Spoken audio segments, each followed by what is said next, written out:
environment of Club Desire was like no other night. The club was full of folk, beastkin of all kinds, come to flock to Club Desire, where their wildest dreams are fulfilled with a luscious array of performers. Clam Desire was known to be the only club in their chosen city of New Yorleng that allowed folks of all kinds. There, Long can feel at ease, as Club Desire had a reputation for not only being widely diverse and accepting of all, but they also offered pleasures beyond one's imagination. Seedy kinds and ruffians are treated like royalty by the performers, who were all gifted in the matters of the flesh and body. Not only were there dancing, but more sensual activities as well, activities one ought to do behind closed doors, but there were no closed doors to Club Desire. Everything and all was laid out before the masses to enjoy. Despite its popular reputation for offering quality services one wouldn't get anywhere else, the club was also known to be a sort of speakeasy for those in hiding, whether it be from the law or their wives. The sight of Club Desire was one to behold. As soon as one walks in, they are greeted first by the dazzling and low ambience. The walls and decor were shades of red, the colour of passion. You could see subtle sparks that twinkled in front of your eyes and played with the senses. But what draws your attention are the many assortment of females, all ranging in sizes and race. They sauntered and parading about the club in nothing more than their underwear, leaving their chests and breasts bare for all those to see, their supple blossoms an eliciting and welcoming sight for the weary. They seemed to be unabashed, as they'd simply walk up to the patrons and offer their services, or just to strike a conversation. What the dancers would talk about with the patrons would be left between them. However, the hushed tones of the sultry females would leave little for one to wonder.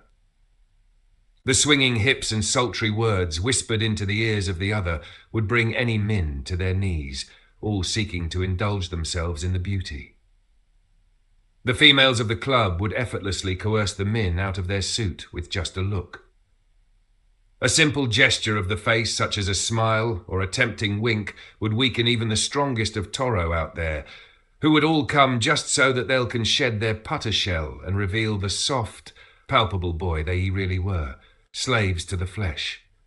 Whatever the reason one comes to Club Desire, they are welcomed rewarded with more than they ever expected.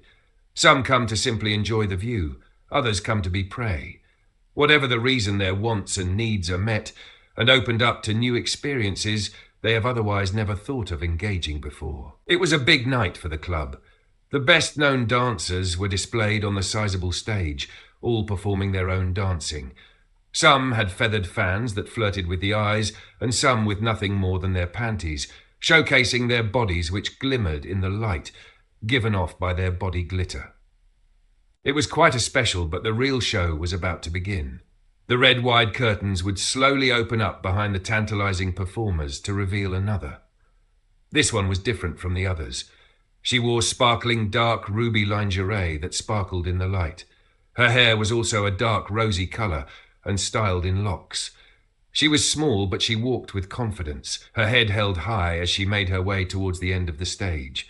She was a small thing, far smaller than the other dancers, quite petite and tone in body stature. She looked to be of a canine blood given by the canine-like ears and tail, which was the same shade of red as her hair.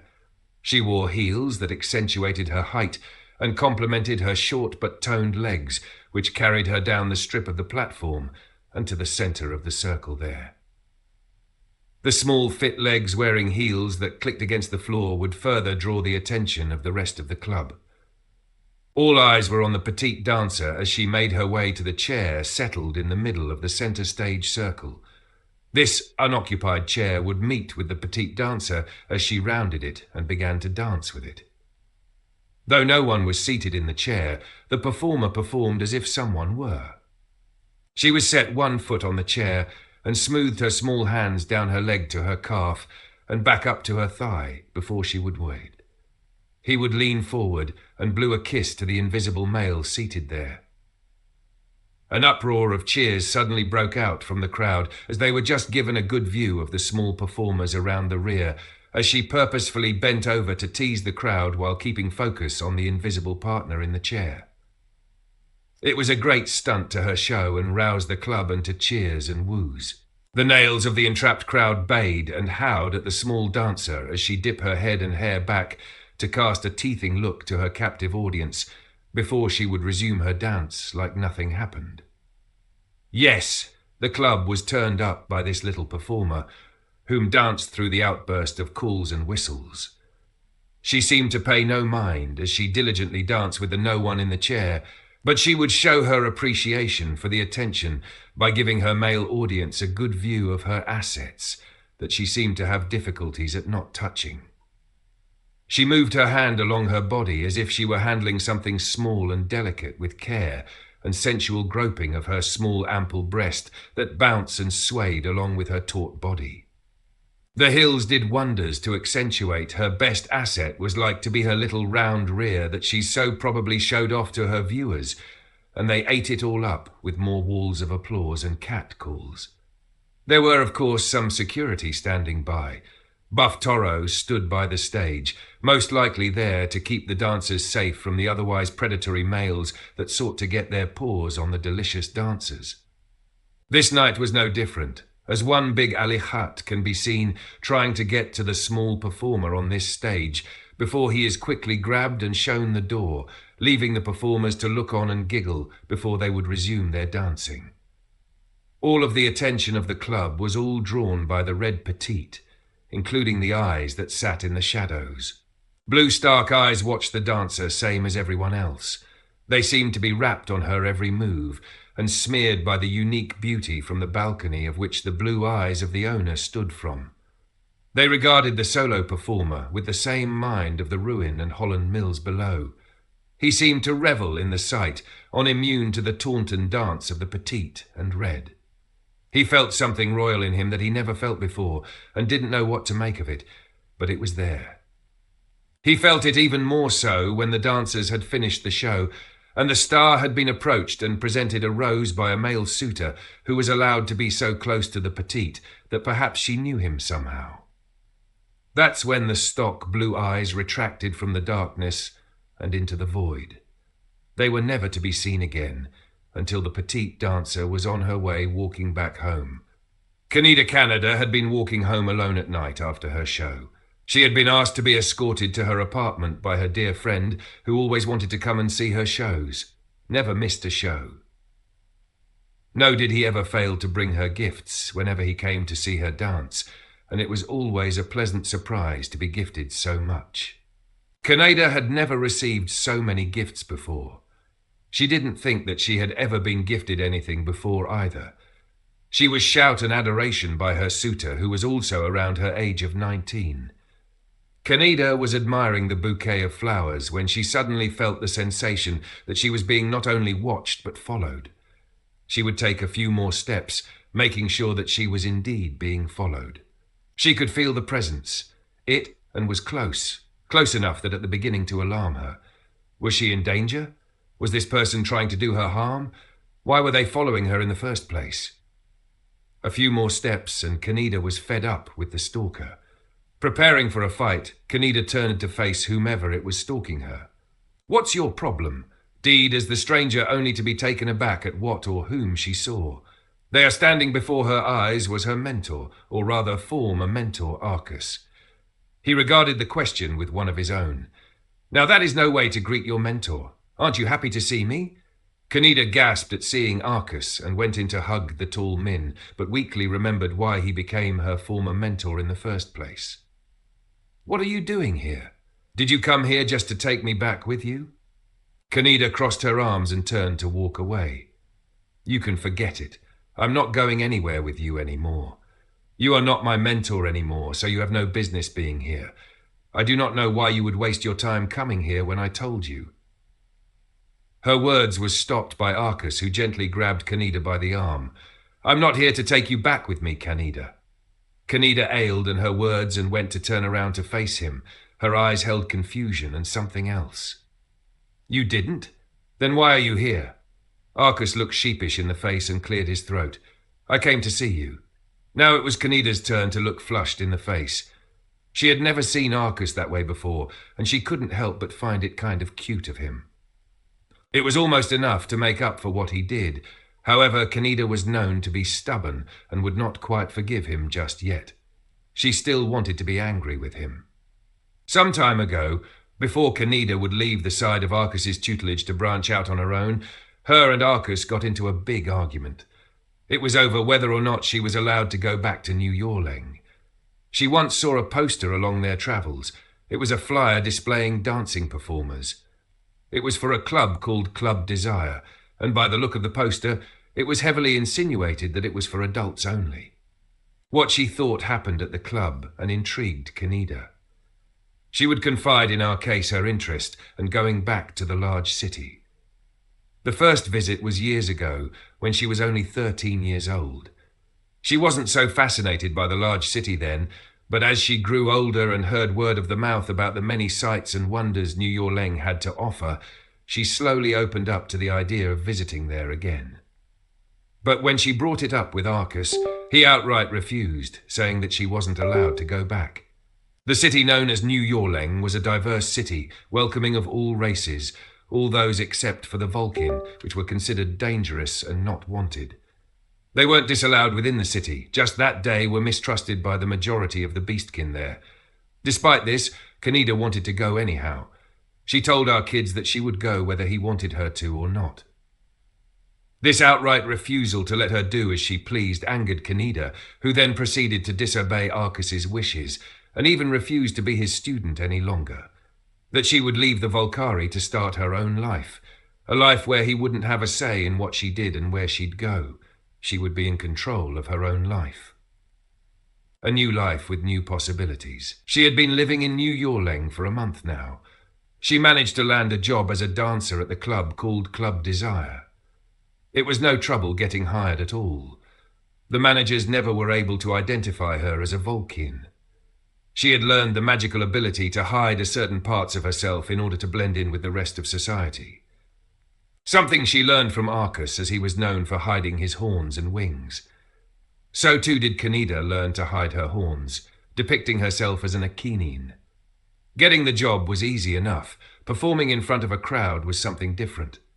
The first night she had to perform for the audience, she was so nervous that she almost fell off the stage while wearing high heels, something she never wore before. But she enjoyed what she did and quickly learned art of dance. She would watch the other dancers perform and learn their moves.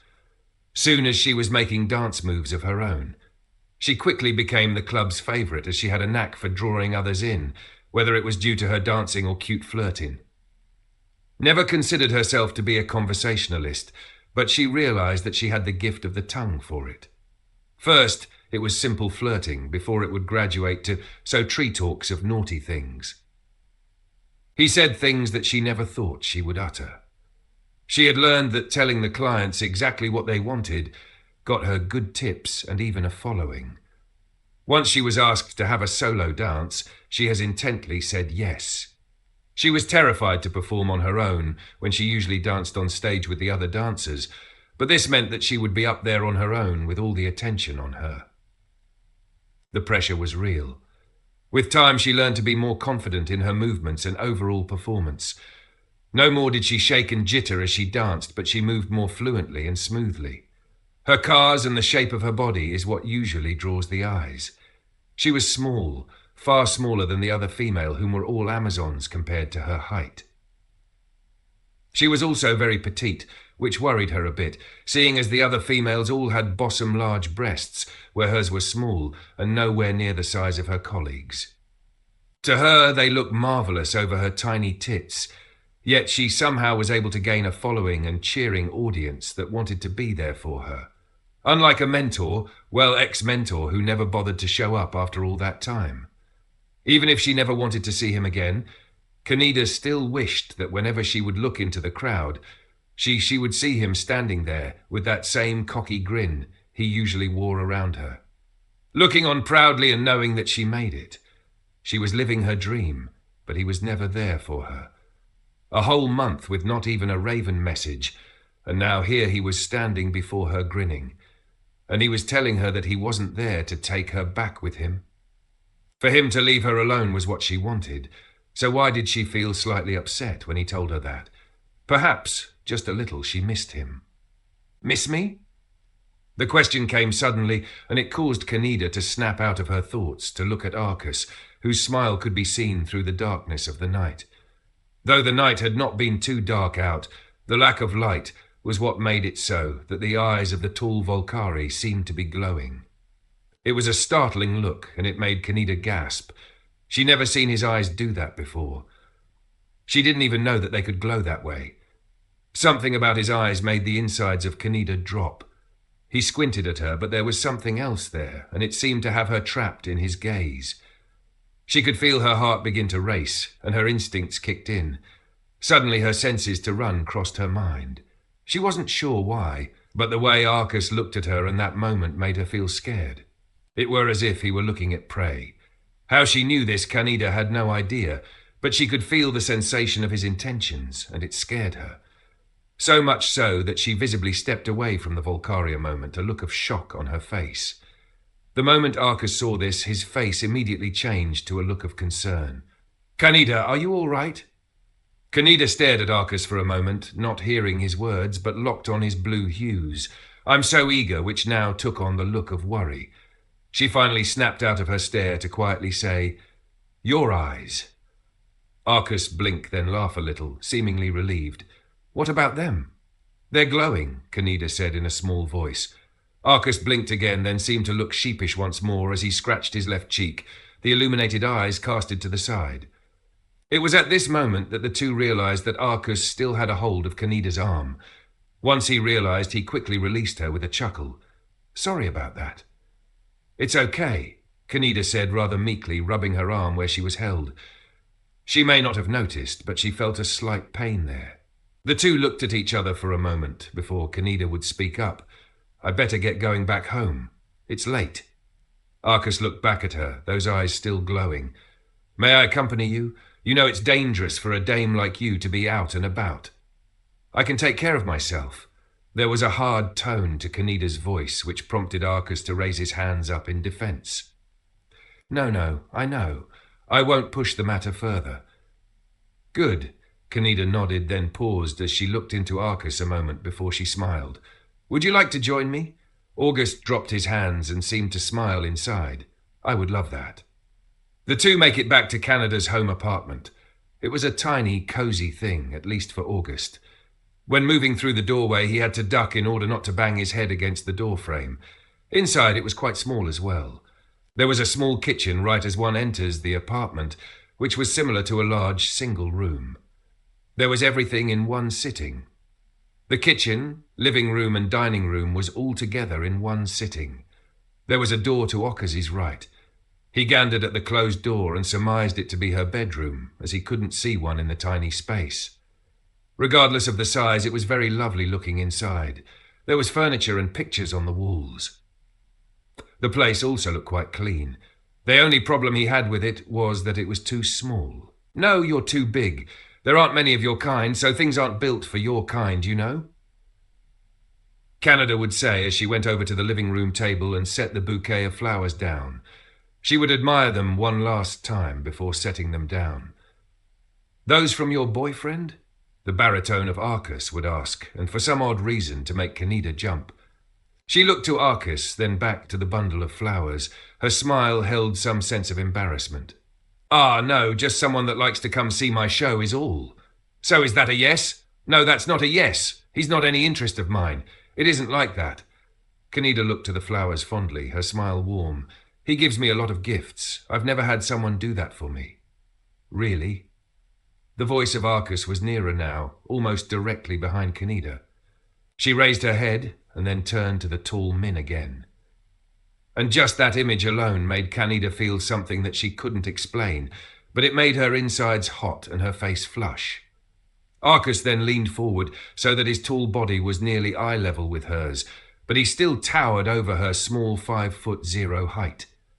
He looked to be glaring at her, his glowing eyes still visibly shone in the dimly lit room. "Hey, let's see him." So we go. There was a hinge of anger in his voice, but his eyes spoke differently, as Kaneda felt immobilized in his gaze. She knew that tone and knew that she had angered him somehow, but didn't know why. Darn her confusion, she didn't notice reaching out to her.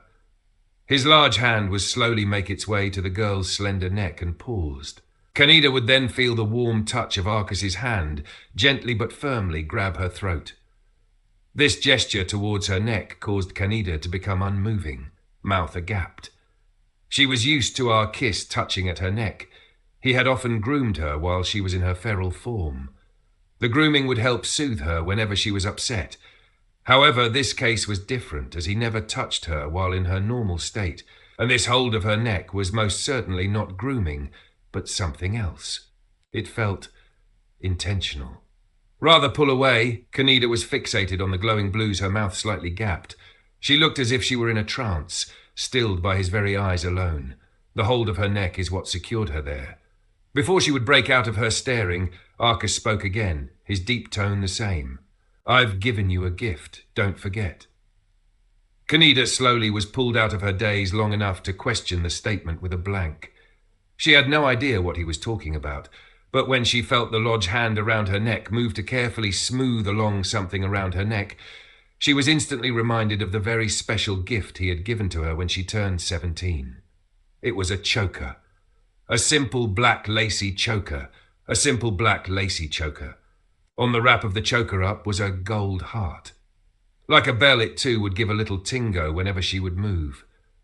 "So I can hear you walk. You are very quiet for a Vulcan," Arcus would tell her as she wrapped the choker around her neck. Even now, she could feel the sensation of her cheeks burn as he'd fixed the gift around her slender neck. Even now, she remembered that feeling. She touched at her neck and seemed remiss that she hadn't considered it as something personal and therefore a gift. She opened her mouth to apologize, but when her eyes met with Arcus, she was yet again stunned.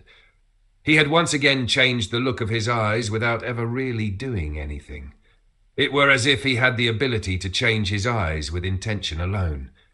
What they spoke was unclear to Kaneda, but she could tell that he was more than just angry. Her bottom lip quivered with the words she couldn't find, but they were hushed anyway by the soft touching of Arcus's thumb running across her throat. Kaneda's eyes fluttered, and her mind ailed. She no longer could think, let alone move. Not even when Arcus began to lean in closer to her face. She wanted to say his name, but no words came out. All she could do was give out a small whimper as she pressed his lips to hers, kissing her on the spot. Her eyes widened and she drew in her breath, feeling his flesh against hers for the first time. With her heart racing, she moved to break the kiss, but the hold of August's hand on her throat tightened, causing her to stay where she was. She didn't fight back. She couldn't fight back, but she wanted it that way. She had been wanting this for quite some time. This she knew. She never wanted to admit to herself to the feelings she began to feel for Arcus over the years. Ever since you turned 17, something inside of her changed. It was as if she was a different person with Arcus. She no longer saw him as someone who would persistently get on her nerves, but rather as someone who was unique in his own way. And though he liked to perceive himself as someone of mystery, she could see right through him and would often find herself fascinated by him. By not only his personality, which she had begun to learn, but his looks as well. He was handsome, very handsome, to be honest. He had a nice angular face, strong in the jawline, and eyes that were slightly slanted like the Zuxin of the Zuxin Islands. He looked exotic to the eye, someone she's never seen before. It was at this moment she began to wonder of whether or not the hatred was the Volcari was justified. She wondered if they all looked like Arcus. From what he would tell her, they were all quite similar, and looks, dark hair, horns, wings, and very attractive, both male and females. She will quietly keep this to herself, however, and did not to tell August about it, let alone that allow him to catch ever a hint of it. He was very attentive to a lot of things, and she was no exception. Even though, as they kissed, she was reminded just how much she really liked him, and she would kiss him back almost immediately upon tasting him, prompting Arcus to press back, locking the two in a heated match of lips intertwining with each other. Kaneda didn't know what she was doing, but she wanted Arcus and he wanted her. He could feel that much with her, just on how she'd respond to his advance, as if he had been wanting for this her whole life, as if she didn't know he knew her well. After all those years travelling and training with her, he ought to. He didn't raise her, nor did he ever see himself as nothing more than her mentor. But he had strong confidence in himself that he knew her pretty well, enough to know when she had feelings for him. He would gradually begin to notice the change in Kaneda, though subtle it was. How she would longingly look at him. It was the same way other females would look at him, fancy, and his attractiveness, only he wanted to return his interest with this one. He wasn't sure what it was about the small Vulcan, but he much rather enjoyed her, even if she was a bit too much to handle at moments of heated passion. This moment, however, she was different. She would meet him halfway in showing their love for each other. Yes, he did believe that the two were falling in love with each other. He knew this, so when he felt the sudden tinge of jealousy consume him when he saw how Kaneda looked at the flowers presented to her by some other male suitor other than himself. It was the cause of his ire when she could firstly claim the presents this other male suitor would bring to be the first time she had ever received a gift. He had to rightfully and thusly remind her of the present around her neck, the one he'd give to her on her birthday. That was the special gift she should have been thankful for. Not this, stranger she knew nothing about. He didn't mean to, but he did, grabbed at her neck, and with such force. It was light enough to not hurt her, but just firm enough to get his point across, that being for her to never to forget the special gift given to her. She seemed to understand this, as she did not retaliate as she often would when she was ever touched. She often pulled away from any and all sort of affections shown to her, be it a hug or even a handshake. She was very wary of any and all matters of affection shown towards her, as if she were allergic to it. Arcus has coined it to her had never have been used to it, or perhaps it had something to do with what happened to her family that made her so mistrusting of others. He felt for her truly, so much so he didn't realize just how tender he was touching her neck, now rubbing the nook of the throat. Unlike a male, she lacked the strong Adam's apple, but one was still there. She had a strong but slender neck, easy to grab and hold in the hand, but feel as though one could easily snap it with only a bit of pressure applied. He'd have to keep his strength in mind. Being both Volcari as well as being a Min, he was a monster compared to her. Despite so, he knew that she was a tough little thing.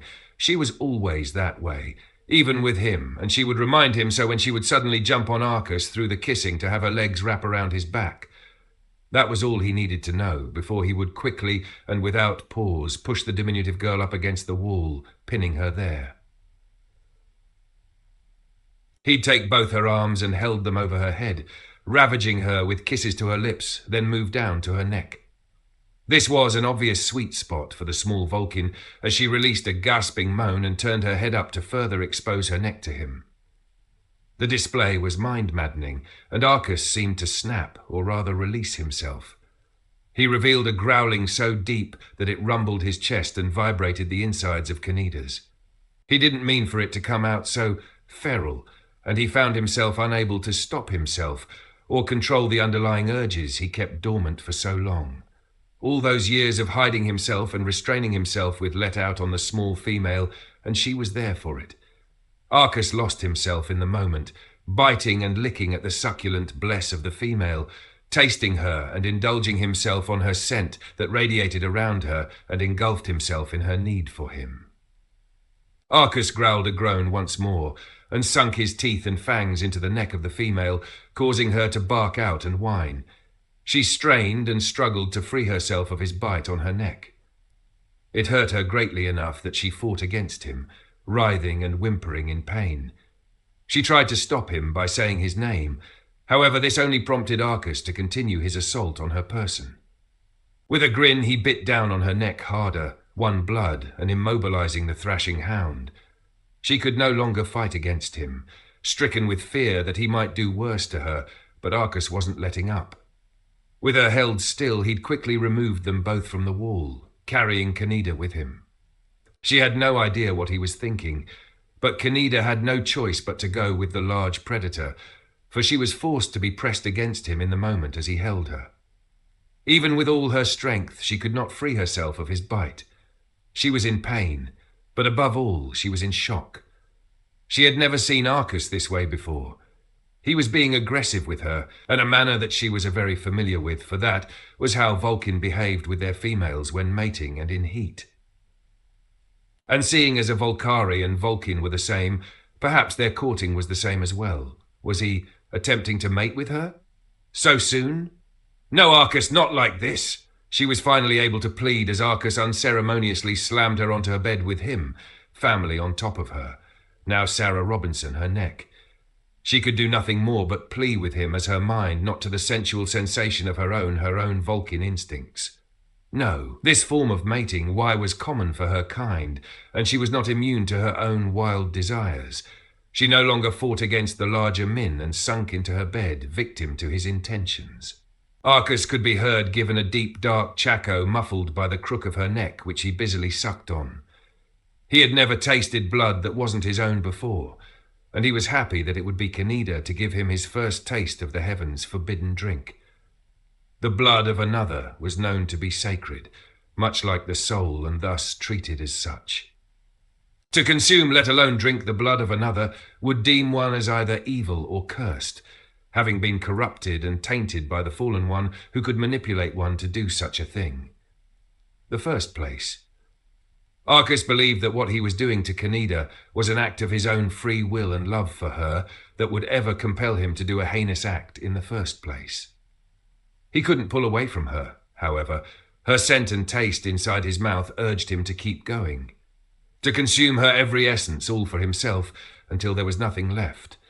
But he never was a selfish lover, and would take a great deal of consideration and mental strength to not devour her entirely. No, there would be time for that, many more times for it. He would take his time with his little Vulcan. She was small and fragile, at least for him, but there was so much to explore, every bit of her. But first, he would have his way with her. Years of them flirting with the fine line between mentor and pupil that only became thinner over the years of them spending time with one another was evident. When both Sol and Rubis left to branch out on their own, Kaneda remained at his side. Why she did not leave with her brothers, he did not know, but he was happy to have her at his side, at least for a while longer before she would become upset with him and leave as well. Yet here she was underneath him once more, and the loving it. She missed him a great deal, even if she'd never admit it to him or to herself. She loved him, and was in love with him just as he was with her. The kissing and marking of her neck would gradually become more heated, when the wandering of large Volcari hands would begin to explore her body. She had been wearing her dancing attire, so her flesh was a beautiful sight to him, but he wanted to feel more of her. Pale, clawed hands roamed the black canvas that was the small Vulcan girl, groping her side, hips, then down to her thigh, where he grabbed an easy hold and lifted it up against him, putting himself between her legs and planting closer against her heated mound. The heat was so immense it drew him to groan to it, eager to slip right into her warm home, invited or not. But she would invite him with just a press of her leg against his hip and a squeeze. She would let him in and do as he pleased, even as he began to pull down the bottom half of her sparkling lingerie. She inhaled and held her breath, her face feeling hot from embarrassment. The feeling of having her lower half exposed to him was excruciating. She could feel just how moist she was for him without him ever having to touch her there. The kissing and biting were enough. She would have received him not only out of lust or heat, but because she wanted him, craved him. Her whole body was a showcase of that to him, as she couldn't stop shivering with excitement. His feral lust was contagious, and she couldn't help herself from giving herself entirely to him. She said his name, but this time without a fight. She hugged at his head and moaned into him, feeling his hands all over her body, his hunger evident. It shook her. She was beside herself, so much so that she dared not react to the sensation of his hot hand down on her muff. She tensed up and held her breath, same for his hand resting there. He wanted to feel her warmth for the first time, but like with everything he was invested in, Arcus would not settle in his revelry for too long. No, he would move right in, opting to place his face right between her legs. Kaneda gasped the moment she felt something hot and wet touch her. She gasped and lurched away from his maw, now clamped on her muff, but he would quickly halt her, keeping her right where he wanted her. Leering up at her with just his eyes, he'd continue. She could tell that he was grinning, knowing that he had her just where he wanted her, and there was nothing she could do about it. He would tease her, still laying heavily onto her mound. Soon he began to feast on her, emitting growls and groans that shook Kaneda to her core. She twisted and turned and pushed against him. She felt like prey to him, even if she too had fangs and claws like him. It were as though an unspoken agreement was then made between them that only they understood, and it took this long for the two to finally come to an agreement. He would have it no other way. He enjoyed the way she reacted to him. Her usual deep voice had been reduced to that of a small girl again, high-pitched with a slight canine like mine. It was as though she will put in on such a tone just for him. Or perhaps he had this effect only on her, for she was a strong little thing that never allowed herself to fall for anything, so she thought. When it came to him, however, everything was turned on its head, and she found it difficult to keep up with the tough act. Her walls were always so easily torn down by Arcus, or rather easily knocked over with just a simple tap. No effort required. How was he this good with her? Perhaps he didn't know what he was doing with her, even when it came to her own body and its wishes. All this ran through Kaneda's mind as she stared into the ceiling of her bedroom, lost in the moment. She could feel everything, every suck, every bite, and vibrating deep moan from the large monster between her legs. She was beginning to feel hot all over, and soon started panting to go along with hormones. The heat would increase the closer she'd come to a release. This would be the moment where she began to attempt to move away from the feeding Volcari out of sheer fear. What was she thinking? Releasing herself like that on the first night? How could she, with his face directly between her legs? Didn't he know what was going to happen where he could continue? Of course he did. That is what he had been working towards after, for her sweet release, right into his awaiting mouth. But he knew that she wouldn't do such a thing. It was too embarrassing for her, but he would bring her to it nonetheless. With a stronghold on her thighs, he would hold her in place and continue to eat, his glowing eyes set on her, daring her to release. A look she could no longer deny. She felt something in those blue eyes when he looked at her, and it dropped her heart a moment before her own desires were given and spilling into his waiting mouth in a rush. She barked and strained against him, pushing back against Arcus's head to try and pry him away, but her efforts were swatted away so easily. He'd growled a warning to her that stilled her body and froze her heart a moment. Stroke after stroke of the tongue brought the small Vulcan closer to a series of releases, all which were met with eager consumption of the hungry Volcari, who revelled in the gushing of his younger lover, poised to drink her up. He would not let up, not until she was nice and spent for him. That's when the real fun would begin for them. "Fuck!" was all the Arcus could say as he finally lifted his head from betwixt her thighs and licked his lips, smacking them as though he had just finished with a good meal. Eureka it made Kaneda feel, and extremely embarrassed, and she'd lick away from him.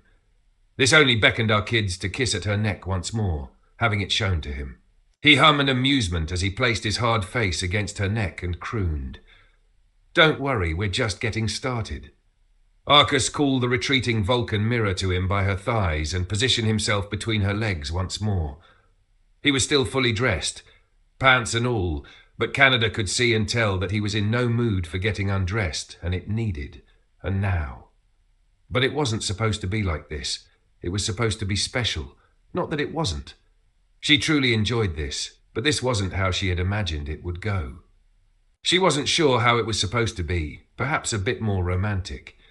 She wasn't the romantic type, so she thought, but she knew what it looked like. The presenting of flowers and gifts, going out on dates, and spending time together. Hells, they have been romantic with each other before on multiple occasions, and they have gone on days before as well. Arcus loved taking her to places she's never been before, and even showed her how to dance. All of this realization to his efforts towards her, just for her to see that in someone she barely knew, brought a tear to her eye, and she would begin to apologize. "Shh, no more talking. was all that Arcus said before he would lay her back down with another kiss to her lips. The love-making, as expected from their kind, was intense. With Arcus hunched over his small lover, he dwarfed her into his being, rocking her body.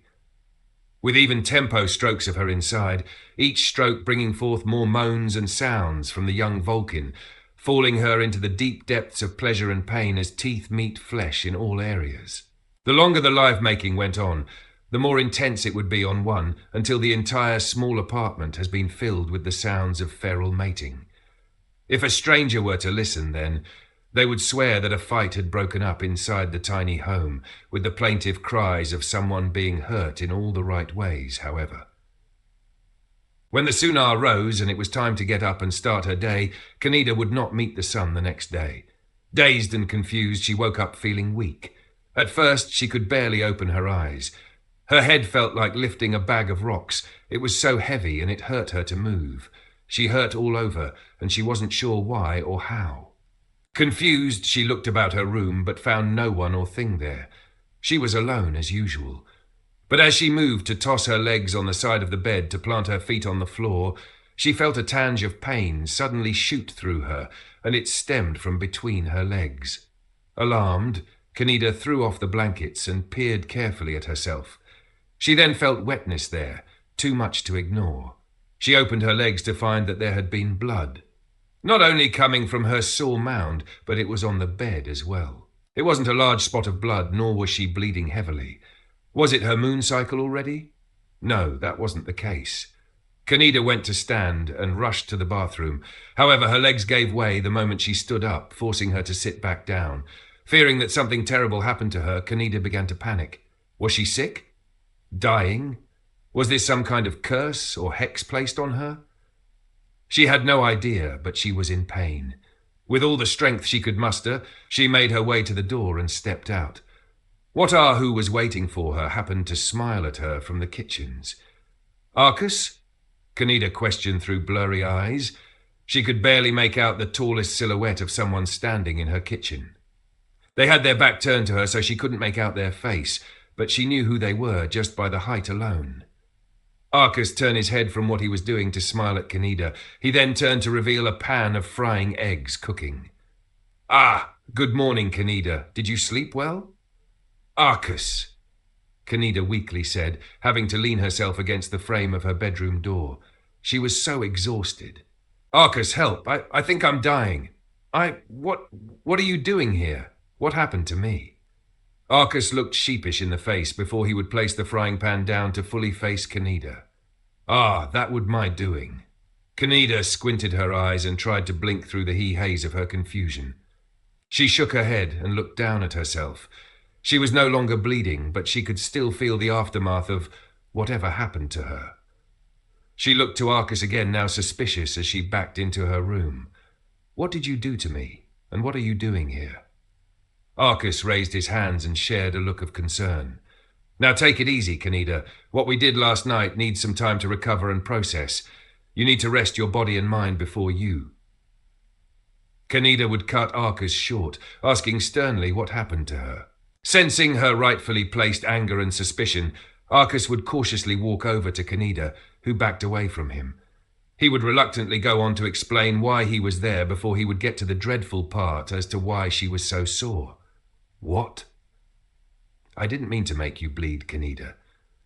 Though he said this, Arcus couldn't help but hold a grin of pride. This only seemed to make Kaneda more angry at him. She started to tell him off, but the sheer amount of last night's escapade would remind her of the night, and Seed suddenly think back onto her bed, leaving a relieved Arcus to watch over her as she rested, keeping his snark to himself with a knowing smile.